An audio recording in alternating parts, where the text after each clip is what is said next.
आज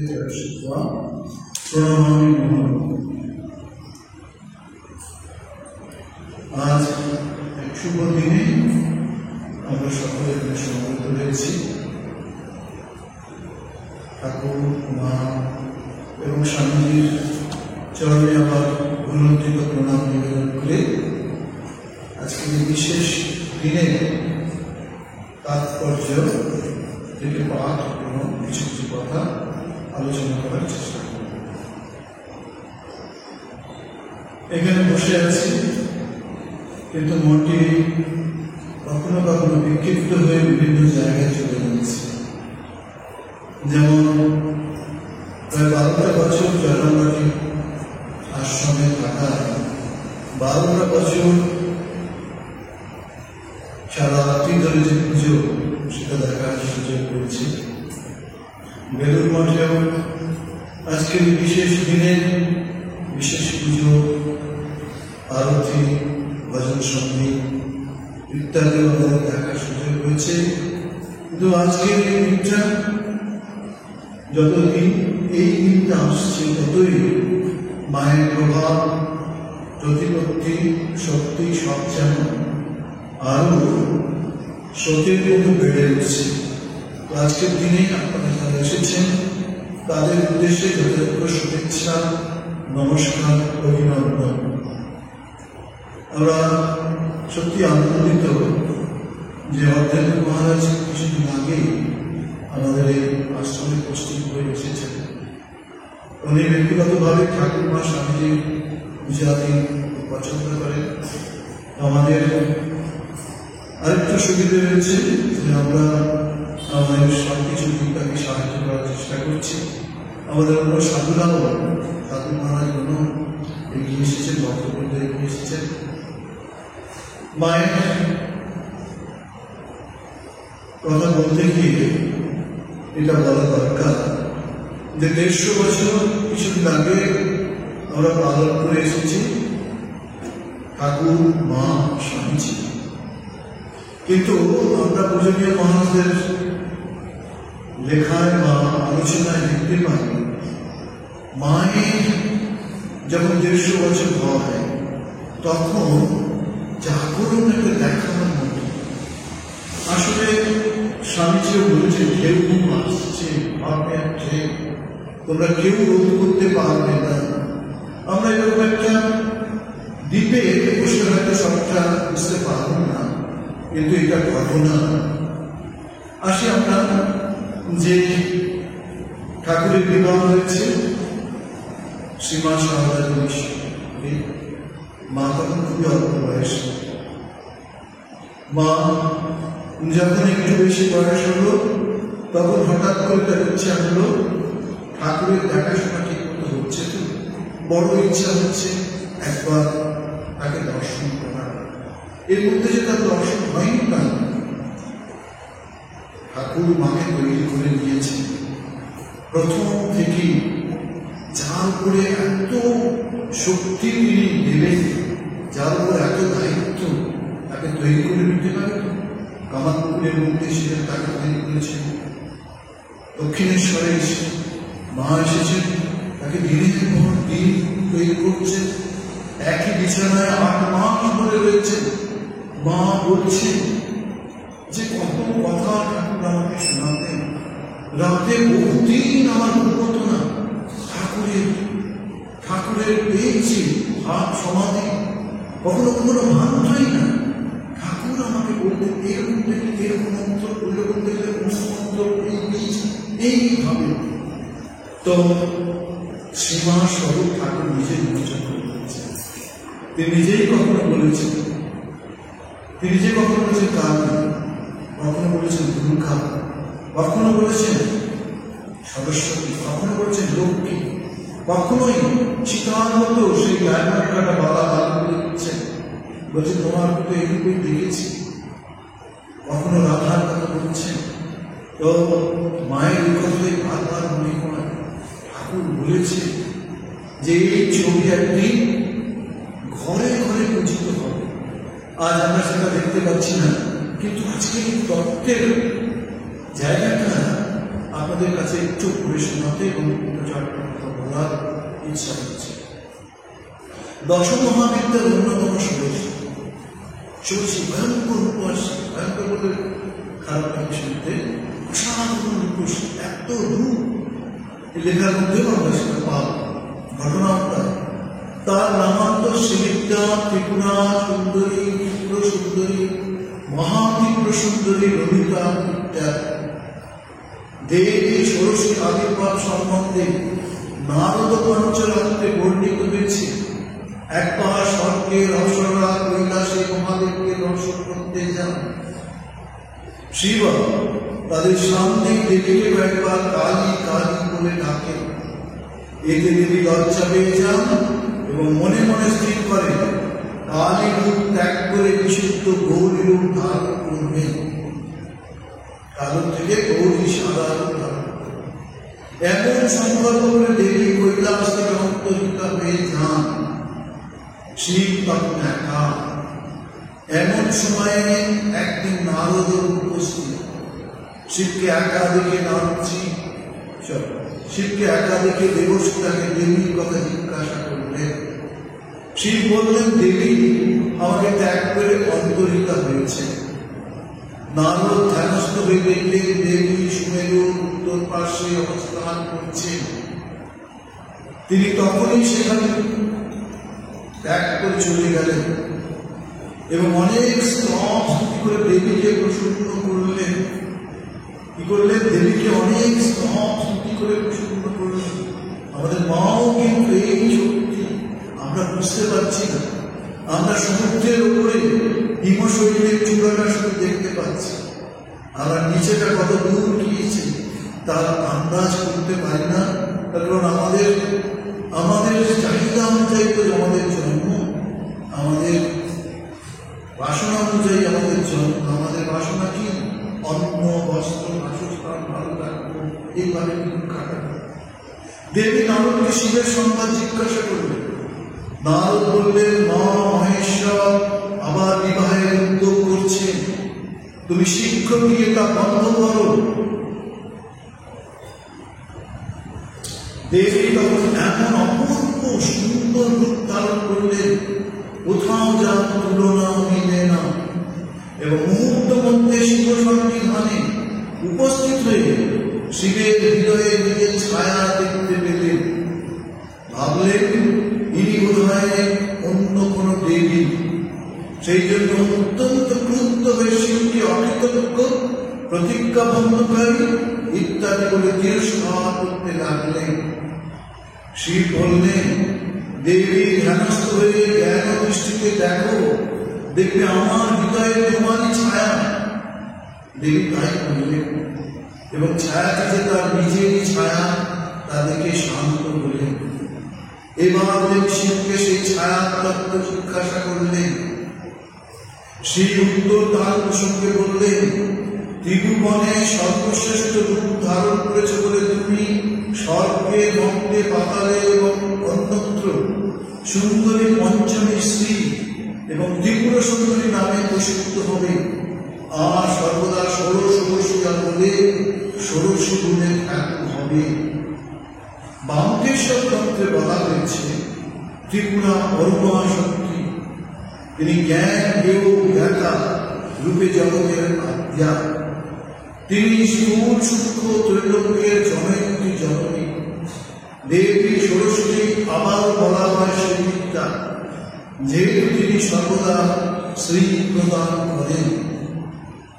শাক্ততন্ত্র সম্মত শক্তিশালী দুটি ধারা, একটি কালীকুল, অপরটি শ্রীকুল। কুল শব্দের অর্থ এখানে সম্প্রদায়। দার্শনিক দৃষ্টিভঙ্গি তত্ত্বস্বরূপ সম্বন্ধে মত পার্থক্য, তান্ত্রিক আচারের ভিন্নতায় এই দুই সম্প্রদায় প্রবর্তিত হওয়ার মূলে যারা কালীকুলের উপাসক, তাদের মধ্যে দেবী কালিকা আত্মা শক্তি, পরব্রহ্ম স্বরূপিণী। তিনি দেব, সর্বদেব প্রসবিনী এবং সকল দেবতার আরাধ্যা।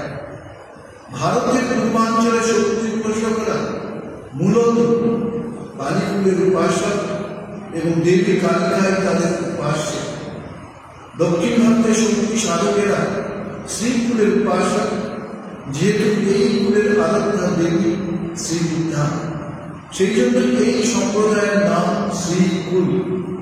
অথবা দার্শনিক বিচারে এই কুলের অনুগামীরা যেহেতু বিশিষ্টা দ্বৈতবাদী, শ্রীকণ্ঠের অনুগামী, তাই তাদের নাম শ্রীকুল।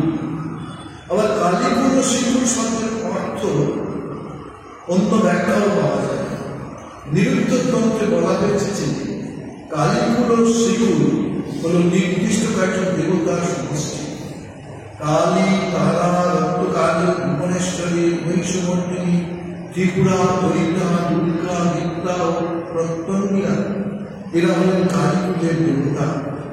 আর শ্রীকুলের দেবীবৃন্দ হলেন সুন্দরী, ভৈরবী, বালা, বগলা, কমলা, ধূমাবতী, মাতঙ্গী, বিদ্যা, স্বপ্নবতী, মধুমতী ও মহাবিদ্যা। আসি আমরা তত্ত্বে। শ্রী মাকে সারদা দেবীকে অবতার প্রতিষ্ঠ, শ্রীরামকৃষ্ণের সৌরভে পূজা, এটি ইতিহাস প্রসিদ্ধ ঘটনা।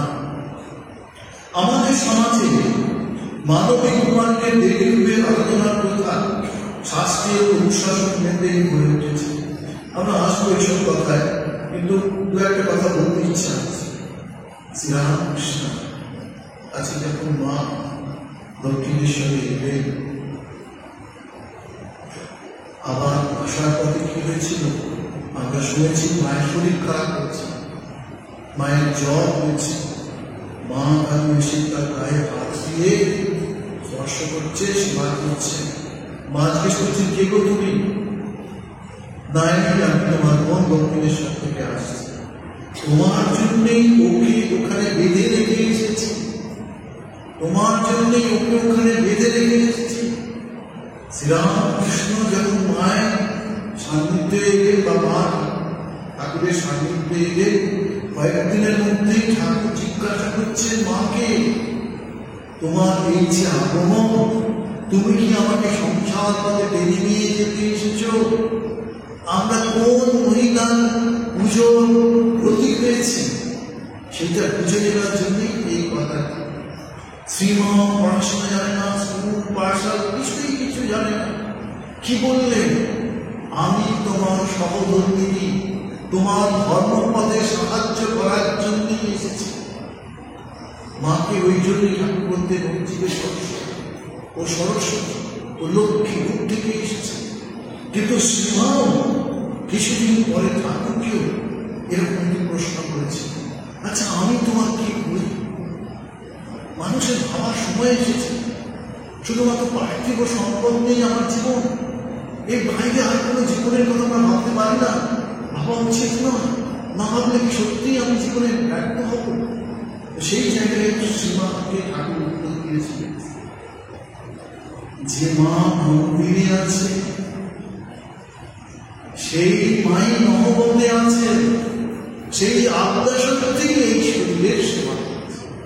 সেই আত্মাশক্তি, দেখুন একজন মহিলাকে কোন সম্মানে ভূষিত করলে জগতে যে তার পুজো হবে, জগতে যে তার কথা কমান্ড করবে, তার শক্তি ঠাকুর সেই তখন থেকে তৈরি করছে। আমাদের ছেলে প্রতিবেশ কোথায় রাখতে হবে, নৌকায় হবে, কোথায় উঠতে হবে, কিভাবে সংসারে থাকতে হবে, সব তৈরি করে দিয়েছে। অন্যান্য সবাই পেয়েছে, তাকে প্রত্যেক সবাই পেয়েছে, মহারূপেও তৈরি করছেন। বাকি রইল কি? দেবী আপনি ভাবতে পারছেন আজকের বিশেষ দিনে শ্রীমা কত মন্দিরে পুজো পাচ্ছে, কত বাড়িতে বাড়িতে পূজা পাচ্ছে, কত আশ্রমে পুজো পাচ্ছে। সত্যি কিন্তু এই পূজা দেখায়নি, আমরা সেই সবই দেখার চেষ্টা করি। শ্রী শ্রীমা সারদা দেবীকে অবতার প্রতিষ্ঠ শ্রীরামকৃষ্ণের সরস্বতী পূজা একটি ইতিহাস প্রসিদ্ধ ঘটনা।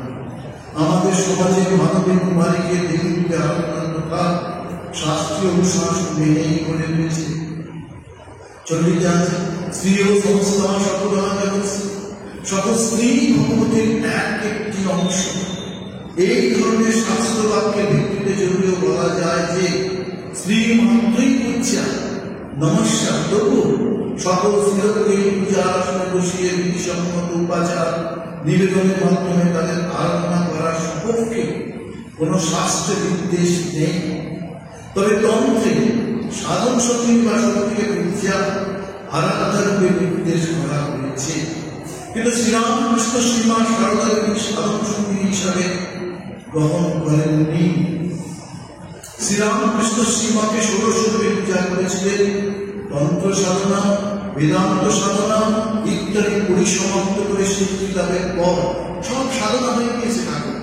সব সাধনা তন্ত্র থেকে, অদ্বৈত সাধনা থেকে, শান্ত দাস সত্য পাত্র যাওয়া যায়, এমনকি ইসলাম সাধনা, তারপরে ওদিকে খ্রিস্টান সাধনা না করে ঠাকুর সব দর্শকেছে। এই শেষ সমাপ্তি হচ্ছে মায়ের চরণে পুষ্পাঞ্জলি দিয়ে মাকে পূজা করি। মাকেই নিজে শাড়ি পরিয়েছেন, মাকেই সাজিয়েছেন, মাকেই সিঁদুরে সিঁদুর দিয়েছেন, হাতে বাঁধা যা যা করা সব মা এগুলো বলেছেন নিজে। তারপর কি বলছেন? বলছে এই কারণে সহধর্মিনী তথা লীলাসঙ্গিনী সারদা দেবীকে শাস্ত্রীয় পদ্ধতিতে পূজা করে শ্রীরামকৃষ্ণ পরিসমাপ্তি করে সিদ্ধি লাভের পর পুজো করে শ্রীরামকৃষ্ণ বিধি বহির্ভূত অতএব নিন্দনীয় কর্মের অনুষ্ঠান করলে এই ধরনের আক্ষেপ প্রকাশ স্বাভাবিক। অনেক রকম প্রশ্ন আসতে পারে। সেই সব প্রশ্ন আজকে বিজ্ঞানের যুগে, আজকে সন্দেহের যুগে, নাস্তিকতার যুগে এসব প্রশ্ন আসতে পারে। সেই জন্য এইসব কথা উঠে আসে। মানবীয় স্তরে এই আক্ষেপ সম্পন্ন হলেও যারা মানব শরীরে অবতীর্ণ, ভগবান ভগবতী তাদের বিরুদ্ধে এই অভিযোগ উঠতে পারে না। অস্য মহৎ ভূতস্য নিঃশ্বাসিত মেঘ যদ্রিগ্রেণ। এই যে বিদ্যা মহান পরমেশ্বরের নিঃশ্বাসিত অর্থাৎ পরমেশ্বরে আশ্রিত বেদ সৃষ্টির আরম্ভ প্রক্ষিপ্ত ইত্যাদি শক্তি বাক্যের বিবৃতি রচিত। আমি পাঠের মাঝে একটু বলি, আপনারা অনেক কষ্ট করে এসেছেন বৃষ্টির মাঝে। শুধু এটাই বাইরে আমাদের প্রসাদ বা প্রসাদ দেওয়া হচ্ছে বটে, কিন্তু আমরা আপনাদের সকলের জন্য ভেতরে এই অনুষ্ঠান শেষে বসিয়ে প্রসাদ দেওয়ার ব্যবস্থা রেখেছি, চেষ্টা করছি। শাস্ত্রজনিত এই সূত্রের ভাষ্য সংকল্প স্পষ্টই বলেছেন যে পরমেশ্বরী শাস্ত্রের উৎস স্থল। সুতরাং যে শাস্ত্র পরমেশ্বরের আশ্রয়ের সত্তা লাভ করেছে সেই শাস্ত্র পরমেশ্বরকে নিয়ন্ত্রণ করবে বললে উপচিত ও বিরোধ দোষ হয়। এখন অবশ্যই স্বীকার করতে হয়েছে অবতার পুরুষরাও শাস্ত্রীয় বিধিনিষেধের প্রতি সত্তা সেই ঠাকুর কি বলে পাঁচি টিকটিকি সব মেনেছিলেন। তবে বিশেষ কোনো লক্ষ্য পূরণের জন্য শাস্ত্রকে পরিবর্তন করতে তারা প্রবৃত্ত হন না। যেমন শ্রীমদ্ ভাগবতের গোপীদের সঙ্গে রাসলীলা প্রযুক্ত শ্রীকৃষ্ণের বিরুদ্ধে প্রশ্ন উঠেছে যে ভগবান ধর্মের সংরক্ষণ ও অধর্মের বিনাশক, তিনি কিভাবে পরস্ত্রীর সঙ্গে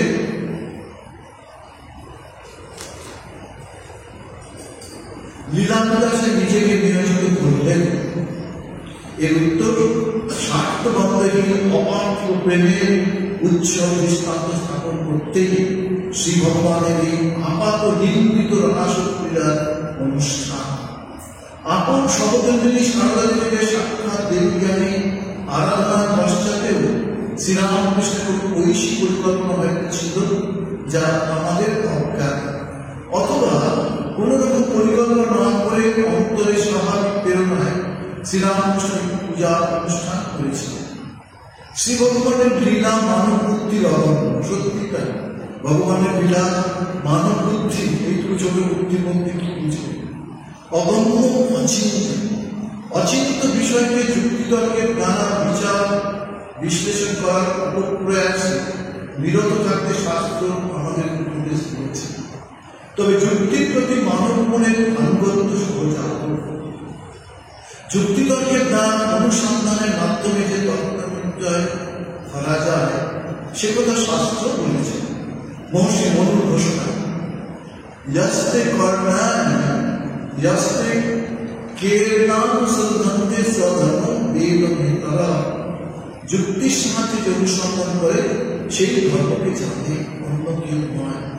এই কারণে শ্রীরামকৃষ্ণ কর্তৃক অনুষ্ঠিত ষোড়শী পূজার তাৎপর্য নির্ধারণ অসম্ভব হলেও যুক্তির দাবিকে উপেক্ষা করতে না পেরে আমরা সেই পথে অগ্রসর হলাম। এখন নিজে বলতে আমাকে পরীক্ষা করে নেন, কেন আমার কথা বিশ্বাস করবেন? আমার তো বলতেন না, ডাক্তার কথা বলতেন। দুটো একবার ক্ষেত্রে বলেছেন, চিত্তবের দক্ষিণেশ্বরে তন্ত্র সাধনার সময় শ্রীরামকৃষ্ণ বিভিন্ন দেবী মূর্তির সাক্ষাৎ লাভ করেছিলেন। ভৈরবী ব্রাহ্মণের কাছে এইসব তন্ত্রের সাধনা ইত্যাদি করেছিলেন।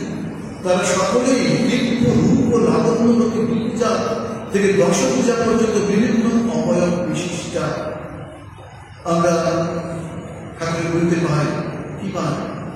ঠাকুর পঞ্চমীতে বসে আছে, ভাগ্নে হৃদয় নিয়ে হাজির। ঠাকুর বলছেন, বলি দেখ দেখ দেখ, মা দুর্গা একটু আগে এসেছি, এটা পায়ের চিহ্ন দেখ, এই শরীরের মধ্যে মিশে গেছে বলছে। মা গঙ্গাকে দর্শন করছেন। এইসব কথাগুলো বিভিন্ন জায়গায় আমরা পড়ব, কিন্তু তাদের সকলের মধ্যে শ্রী রাজেশ্বরী বা ষোড়শী মূর্তির রূপ সৌন্দর্য ছিল অতুলনীয়। শ্রীরামকৃষ্ণের কথায় ষোড়শী বা ত্রিপুরা মূর্তির অঙ্গ হইতে রূপ সৌন্দর্য গলিত হইয়া চতুর্দিকে পতিত বিচ্ছুত হইতে দেখিয়েছিলাম। কত কি ঠাকুর দেখেছে, এরকম দেখা পুরুষ।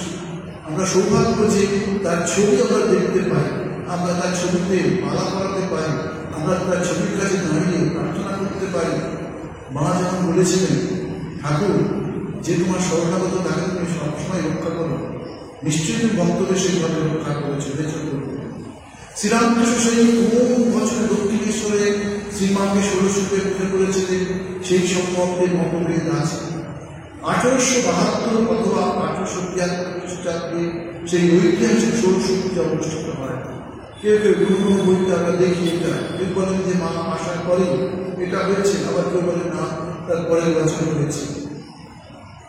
এবার আমরা শ্রীমা সারদাদের গ্রন্থ থেকে শ্রীরামকৃষ্ণের ষোড়শী পূজার বর্ণনা উদ্ধৃত করছি। অতঃপর 1279 সালের 24শে জ্যৈষ্ঠ 5ই জুন 1872, এই যে ঠাকুরের বই আছে, মায়ের বই আছে, সেই সব বইয়ের সারদাদের গ্রন্থ থেকে তোলা। 1872 5ই জুন অমাবস্যা তিথিতে, আজকে তিথিটাও খুব ইম্পর্টেন্ট, অমাবস্যা তিথিতে ফলহারী কালী পূজার দিন আসিল। আজ রাত্রে শ্রী জগদম্বাকে তার ষোড়শী বা শ্রীবিদ্যা বা তীব্রসূত্র মূর্তিতে আরাধনা করিবার আগ্রহ শিশু ঠাকুরের মনে জাগ্রত হইয়াছে। কিন্তু পূজার আয়োজন মন্দিরে না হইয়া ঠাকুরের অভিপ্রায় অনুসারে গুপ্ত ভাবে তাহারই কক্ষে হইয়াছে। এই সব কার্যে ঠাকুর হৃদয়ের সাহায্য লইলেন। হৃদয়ে জানেন না কিন্তু কি হচ্ছে না হচ্ছে। তাকে পাঠিয়ে দিয়েছে কালী মন্দিরের পূজা, সে সাদা দোকানে, আর একজন এর সঙ্গে নিয়ে গুছিয়েছেন হৃদয়। কিন্তু হৃদয় আজ কালী মন্দিরের বিশেষ পূজায় গেল। সুতরাং তিনি ঠাকুরকে যথাসম্ভব সাহায্য করিয়া মন্দিরে চলিয়া গেলেন। বেশ কিছু কথা আমরা হৃদয়ের জন্য পাই, তাহলে পেতাম না। পরে রাধা গোবিন্দের রাত্রিকালীন সেবা পূজা শেষ করিয়া দিনু পূজারী ঠাকুরের ঘরে আসিয়া অবশিষ্ট আয়োজনে মন দিলেন। পূজা দ্রব্য সমস্ত যথাস্থানে সজ্জিত হইল। আরাধ্যা দেবীর কোন প্রতিমা না থাকিলেও তাহার জন্য আলিঙ্গন শক্ত পীঠ ঠাকুরের চৌকির উত্তরে পূজকের সম্মুখে উপস্থিত হইল। সৌভাগ্যক্রমে এই পিঁড়িও এখন বেলুড় মঠের অধীনে। সেই ছবি আজকে দেখলাম, কেউ পাঠিয়েছেন, দেখে খুব ভালো, আগেও দেখেছি। এই ষোড়শী বা ত্রিপুরাসুন্দরী পূজার সমস্ত আয়োজন শেষ করিতে রাত্রে 9টা বাজিয়া গেল। দিনু পূজারী তখন চলিয়া গেলেন। ঠাকুরকে মনে হয় তখন বোকা বোকা, ঠাকুর এমনভাবে কাজ করতে কেউ টের পেতেন না। শ্রীমাকে পূজা কালীন উপস্থিত থাকিবার জন্য ঠাকুর পূর্বেই করিয়া পাঠাইয়াছিলেন। এখন তিনি ঘরে আসিয়া নিবিষ্ট মনে ঠাকুরের পূজা দেখিতে লাগিলেন। ঠাকুর সুন্দর করে নানা রকম এই আলিঙ্গন শোভিত করিতে মাকে বসিয়েছে। ঠাকুর পূর্বমুখ হইয়া পশ্চিম দিকে দরজার কাছে বসিয়াছিলেন। মন্ত্রোচ্চারণ সহকারে পূজা কর্তব্য সকল স্মরণের পর তিনি যথাবিধি পূর্বকৃত্য শেষ করিলেন এবং শ্রী মাকে নির্দিষ্ট পূজা উপবেশনের জন্য ইঙ্গিত করিলেন। পূজা দেখিতে দেখিতে মাতা ঠাকুরের অর্ধবাহ্য দশা প্রস্তুত হইয়াছিল। অর্ধবাহ্য দশা, বাহ্য দশা এগুলো আধ্যাত্মিক জগতের অনেক উচ্চ বিস্তার। বলছেন সীমা অর্ধবাহ্য দশা প্রস্তুত হয়েছে। সুতরাং কেন কি করিতেছেন ইত্যাদি না ভাবিয়া তিনি মন্ত্রমুগ্ধার ন্যায় পশ্চিমাশয়ে বসিয়া ঠাকুরের সমস্ত পীঠে পরিবেশন করে বসলেন। তখন মন্ত্রমুগ্ধ কলসের জল লইয়া ঠাকুর বারংবার শ্রী মায়ের অভিষেক করিলেন। মা কিন্তু কোনো কোনো জায়গায় বলেছেন, সেখানে বসে আমি কেমন হয়ে গেছিলাম আমার কিছু মনে নেই। তারপর তাহাকে মন্ত্র শ্রবণ করাইয়া প্রার্থনা মন্ত্র উচ্চারণ করলেন। হে বাদে, হে সর্বশক্তি অধীশ্বরী মহাদেব ত্রিপুরা সুন্দরী, সিদ্ধিদার উন্মুক্ত করো। ইহা তার মায়ের শরীর মনকে পবিত্র করিয়া ইহাতে আবির্ভূত হইয়া সর্বকল্যাণ সাধন করো। পরে তিনি মাতা ঠাকুরের অঙ্গে মন্ত্র শব্দে যথাযথ বিন্যাস করিয়া সাক্ষাৎ দেবী জ্ঞানে তাহাকে ষোড়শ উপচারে 16 রকম উপাচার দিয়ে পুজো যেটা সেটা 16 উপচার হবে পূজা করলেন। পূজা মধ্যে ভোগ নিবেদন হইল। অবশেষে পুজো নিবেদিত মিষ্টান নাকি অধিকাংশ সমস্ত পূজা লইয়া দেবীর শ্রীমুখে প্রদান করিলেন। দেবী মানে শ্রীমা। দেখিতে দেখিতে বাহ্য জ্ঞান শূন্যা শ্রীমা সমাবিষ্ট হইলেন। ঠাকুর অর্ধবাহ্য দশায় মন্ত্রোচ্চার করিতে করিতে সমাধি রাজ্যে চলিয়া গেলেন। সেই মুহূর্তে আত্মসমস্ত পুজো ও পূজিতা আত্মস্বরূপে পূর্ণভাবে একীভূত হইলেন। এই প্রকারে দীর্ঘকাল কাটিয়া যখন বুদ্ধরাত্ম উন্নতি হইয়াছে, তখন আত্মারাম ঠাকুরের বুদ্ধায় কিছু কিছু লক্ষণ দেখা দিল। অর্ধবাহ্য দশায় উপনীত হইয়া তিনি দেবীকে আত্মনিবেদন করিলেন। সর্বস্ব নিবেদন করছেন। বলছেন আরো যে অনন্তর আপনার সহিত নিজ সাধনার যত ফল, যা সাধনা করেছেন সমস্ত ফল এবং জপের মালা প্রভৃতি সর্বস্ব দেবীর চরণে চিরকালের জন্য বিসর্জন দিয়া মন্ত্রোচ্চার করিতে করিতে তাকে প্রণাম করিলেন। হে সর্বমঙ্গলের মঙ্গল স্বরূপে, হে সর্বকর্ম নিষ্পন্নকারিণী, হে সর্বদায়িনী ত্রিনয়নী শিবভেদিনী গৌরী, হে নারায়ণী, তোমাকে প্রণাম করি। পূজা সমাপ্ত হইল। মূর্তিমতী বিদ্যারূপিণী মানবীয় দেহাবলম্বনে ঈশ্বর উপাসনা পূর্বক ঠাকুরের সাধনা পরিসমাপ্তি হইল। মায়ের শক্তি না হলে ঠাকুরের এই পুজো গ্রহণ করা, ঠাকুরের এই সমস্ত সাধনার ফল গ্রহণ করা কিছুতেই সম্ভব হতো না। বলছেন ওই মিষ্টান্নের সঙ্গে পান নাকি মাকে ঠাকুর নিবেদন করেছে। আরো ষোড়শ পূজার যে বৈশিষ্ট্য সর্বাগ্রে আমাদের দৃষ্টি আকর্ষণ করে তা হল ওই পূজা সাক্ষাৎ ভগবতীর পূজা। সাধারণত প্রতীক বা প্রতিমায় দেবতার আরাধনা করা হয়, যা শালগ্রাম বিষ্ণু প্রতীক। সেই প্রতীকে ভগবান বিষ্ণু পূজিত হন। দুর্গা, কালী ইত্যাদি দেবতার বিগ্রহ ভগবতীর সেই স্বরূপের প্রতিমা। সেই সব প্রতীক বা প্রতিমায় মূলত পরমেশ্বর বা পরমেশ্বরের পূজা হয়। শ্রীরামকৃষ্ণ সহধর্মিনী শারদার পার্থিব তনুরূপ প্রতিমায় পরমেশ্বরী আরাধনা করেছিলেন। সহধর্মিনীকে দেবী রূপে আরাধনা করে শ্রীরামকৃষ্ণ নারীত্বকে গৌরবান্বিত করিলেন। নারীতে প্রচ্ছন্ন জগন্মাতৃত্বকে সম্মানিত করিলেন। পৃথিবীর ইতিহাসে যা কোন নজির নেই। ষোড়শ পুজোর মাধ্যমে শুধু যে শ্রীমায়ের মহিমায় খ্যাপিত হয়েছে এমন নয়, শ্রীরামকৃষ্ণ সহ মহিমায় আশ্রয় হয়েছে। লৌকিক দাম্পত্য জীবন শারদা রামকৃষ্ণ বরণ করেননি, সত্যি তাই। ঠাকুর মাকে ডাকছেন কি বলে বলুন তো? ব্রহ্মময়ী, ব্রহ্মের অংশ, ব্রহ্মময়ী বা ব্রহ্মের প্রতীক। তাদের সাথে নিত্য আর লীলা একই। তাই কেউ এমন অভিযোগ করতে পারেন যে শ্রীরামকৃষ্ণ সারদা দেবীকে উপেক্ষায় করেছেন। সারদা দেবী সহধর্মিনীর প্রাপ্য মর্যাদা তাকে দেননি, সেজন্য দুজনের মধ্যে সম্পর্কের অমর বন্ধন হয়তো ছিল না।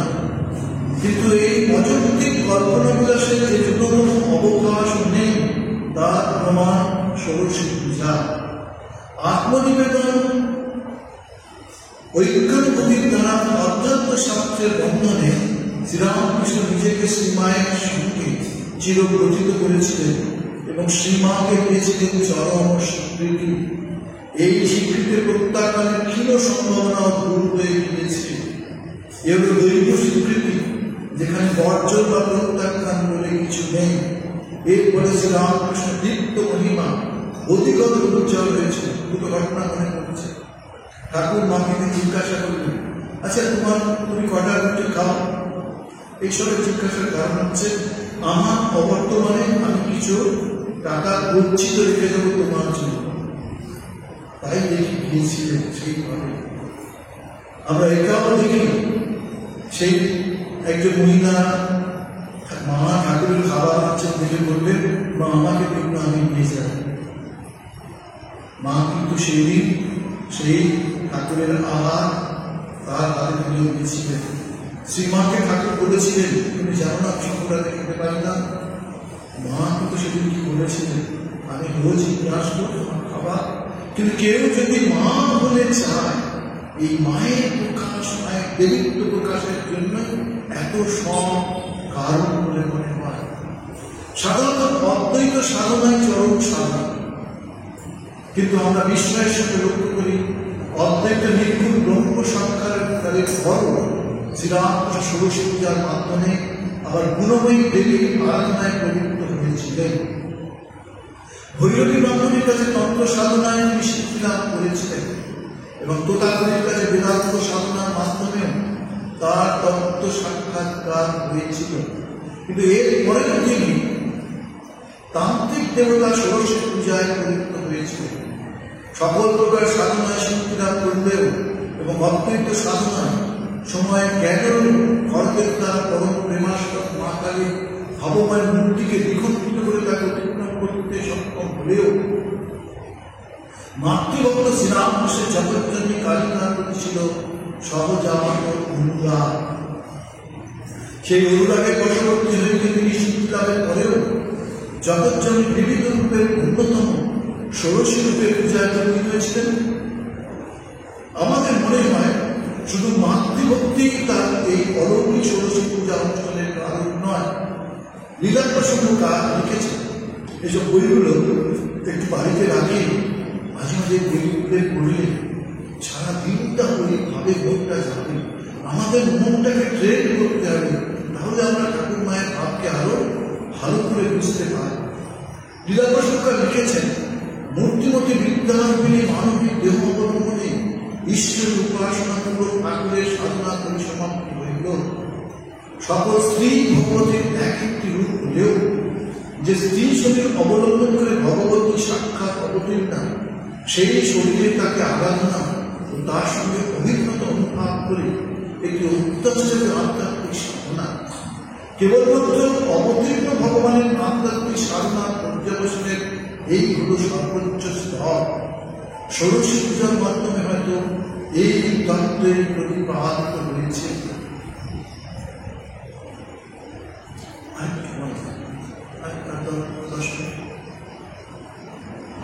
ষোড়শী পূজার সাংঘাতিক তাৎপর্য নিহিত শ্রীমায়ের দেবীত্বের উদ্বোধন, এই কথার উল্লেখ আগেই করা হয়েছে। পূজার প্রথমের দিকে শ্রীরামকৃষ্ণ মাতৃঅঙ্কে বিভিন্ন মন্ত্রের ন্যাস বা উপস্থাপন করেছিলেন। মন্ত্রময়ী দেবতা, তাই মন্ত্রন্যাসিকা দেবতা ন্যাস করেছিলেন, অর্থাৎ দেবীত্বে রূপান্তরিত করেছিলেন শ্রীমা। সেই জন্যই দেখা যায় পূজাকালে শ্রীরামকৃষ্ণ কর্তৃক নিবেদিত এবং তার মুখে অর্পিত মিষ্টান্ন নৈবেদ্য শ্রীমা গ্রহণ করেছিলেন। ষোড়শ পূজার অন্যান্য উপাচার তিনি প্রত্যাখ্যান করেননি। শুধু তাই নয়, মন্ত্রোচ্চারপূর্বক শ্রীরামকৃষ্ণ নিবেদিত প্রণাম তিনি নির্বিঘ্নায় গ্রহণ করেছিলেন। এখানে প্রশ্ন ওঠা স্বাভাবিক যে অলৌকিক ক্ষমতা সম্পন্ন শ্রীরামকৃষ্ণ সকলের অজান্তে ইচ্ছা মাত্রে শ্রীমায়ের দেবীত্ব জাগ্রত করে তাকে সেই বোধে প্রতিষ্ঠিত করতে পারতেন। তবে কেন তিনি পাঁচ উপাচার মন্ত্রোচ্চারণ দ্বারা এই ধরনের পূজায় প্রতি হলেন? এর কারণ শ্রীরামকৃষ্ণ জানতেন যে তার লীলাবসনের পর তার আরব্ধ লোককল্যাণের দায়িত্ব শ্রী সারদা দেবীকে গ্রহণ করতে হবে। এই উত্তরাধিকার পালনের জন্য শ্রীমায়ের পক্ষে প্রয়োজন ছিল নিজ ভগবৎ স্বরূপের সাক্ষাৎ উপলব্ধি এবং সকলের অকৃত্রিম শ্রদ্ধা ও ভক্তির পাত্রে পরিণত হওয়া। কারণ অপরের শ্রদ্ধা ভক্তি আকর্ষণ করতে না পারলে কোনো ব্যক্তির প্রদত্ত উপদেশ সফল ও সার্থক হয় না। অর্থাৎ যাকে তিনি উপদেশ দেন সেই ব্যক্তি উপদেশের অনুরূপ কার্যকরিত উৎপন্ন হয় না। আধ্যাত্মিক উপদেশের ক্ষেত্রে উপদেষ্টার প্রতি শ্রদ্ধা হতে গুরুত্ব লৌকিক বিষয়ে উপদেষ্টা পুরুষের অপেক্ষা আরো বেশি। এই জন্যই সীমাকে সর্বজন সত্যের উপরে তুলতে স্বয়ং তার পূজায় বন্দী হয়েছিল। শ্রীরামকৃষ্ণ উচ্চকোটির আধ্যাত্মিক পুরুষ যারা আরাধনা করে নিজেকে তার পাদপদ্মে সমর্পণ করেছেন, তার আধ্যাত্মিকতা মহত্ব সম্বন্ধে কোনো প্রশ্ন ওঠার অবকাশ নেই। সুতরাং শ্রীরামকৃষ্ণ কর্তৃক ষোড়শ পূজার হয়ে পূজিতা হওয়ার ফলে শ্রী সারদা দেবী সর্বকালের ভক্তের হৃদয়ে শ্রদ্ধার শাশ্বত আসন অনুষ্ঠিত হলেন। তাছাড়া ষোড়শ পূজার ফলে নিজের দৈবিক সত্তা ও শক্তি উন্মোচিত হওয়ার তার পক্ষে শ্রীরামকৃষ্ণ দেহরক্ষার পরও আরো 34 বছর ধরে স্কুল স্কুলে থেকে অপরিত ভক্তের আধ্যাত্মিক কল্যাণ সাধন সম্ভব হয়েছে। দেবী ষোড়শীর বীজমন্ত্র ইত্যাদির আলোচনা প্রসঙ্গে আমরা পূর্বে দেখেছি যে দেবী বর্ণিত রয়েছে শুদ্ধ সত্যের ঘনীভূত মূর্তি রূপে। ষোড়শীর জ্ঞানদায়িনী সত্যের সঙ্গে দেবী সারদার বিভিন্ন সাদৃশ্য।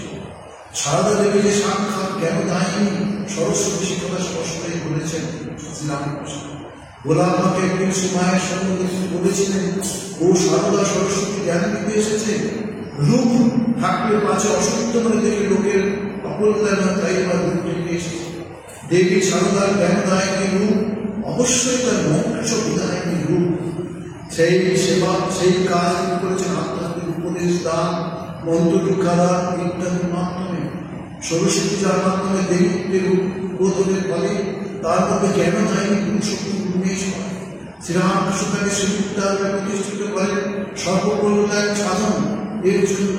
যেমন একদিন আচার্য শঙ্কর সিংহীর মঠে শ্রীবিদ্যা প্রতিষ্ঠা করেছিলেন। সনাতন ধর্মের পুনঃপ্রতিষ্ঠার জন্য বৈদিক আধ্যাত্মিকতার আদর্শে মানুষকে উদ্বুদ্ধ করার জন্য এবং সকলের আধ্যাত্মিক শক্তিকে বিকশিত করতে সুদূর সপ্তম শতাব্দীতে আচার্য শঙ্কর দেবী সারদাকে প্রতিষ্ঠিত করেছিলেন ভারতবর্ষের দক্ষিণ প্রান্তে। এরই যেন পুনরাবৃত্তি ঘটেছিল সহস্রাধিক বৎসর পরে ভারতবর্ষের পূর্ব প্রান্তে দক্ষিণেশ্বরের পুণ্যপীঠে। শ্রীবিদ্যার বাপ ও বীজ ও কামরাজ বীজ দেবী সরস্বতীর সাথে অনুদিত। শ্রীঙ্গিরি মঠে প্রতিষ্ঠিত আরাধিতা দেবীর নাম সারদা। সারদা এবং সারদার মধ্যে অর্থগত ভেদ নেই, উভয় দেবী দুর্গা ও সরস্বতী বাচক। ষোড়শী কামরাজ বীজ ক্রিয়াশক্তি স্বরূপ। সৃষ্টি মায়ের মধ্যেও আমরা সেই ক্রিয়াশক্তি প্রত্যক্ষ করি। তিনি সর্বত বিশ্ব প্রসূতি সর্বভৌম ধর্ম। শ্রী মায়ের গর্ভধারণী শ্যামাসুন্দর দেবী আক্ষেপ করে বলেছিলেন যে তার মেয়ে সারদা পুজো মা ডাকার শোনা হল না। তার উত্তরে শ্রীরামকৃষ্ণ বলেছিলেন যে তাহলে সারদা দেবী মা ডাকে অস্থির হয়ে উঠবেন। বস্তুত পরবর্তীকালে সারদা দেবী অপর মাতৃ সম্বোধনে সম্বোধিতা হয়েছিলেন। তার এই মাতৃত্ব লৌকিক সম্বন্ধে নয়, দিব্য সম্বন্ধে। নিজেও স্বীকার করেছেন তিনি বিশ্ববাসী মনুষ্যতর প্রাণীয় শত্রুকারের জননী, এমনকি বংশ দ্বিধা জন্মনা বিদ্যাচা এই নিয়ম অনুসারে মন্ত্রবিখ্যাত প্রদান করে তিনি অসংখ্য সুসন্তান তৈরি করেছিলেন। এই সমস্তই তার ক্রিয়াশক্তির পরিচয়। আমরা আরেকটু আছে, একটু আরতিটা মায়ের হয়ে যাক, তারপরে একটু পাঠ হয়ে পুষ্পাঞ্জলি আছে। আপনারা একটু বসে তার নাম জপ করুন, প্রার্থনা করুন, আমরা আরতিটা এর মধ্যে দেখে নিই।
তো একটু বসুন।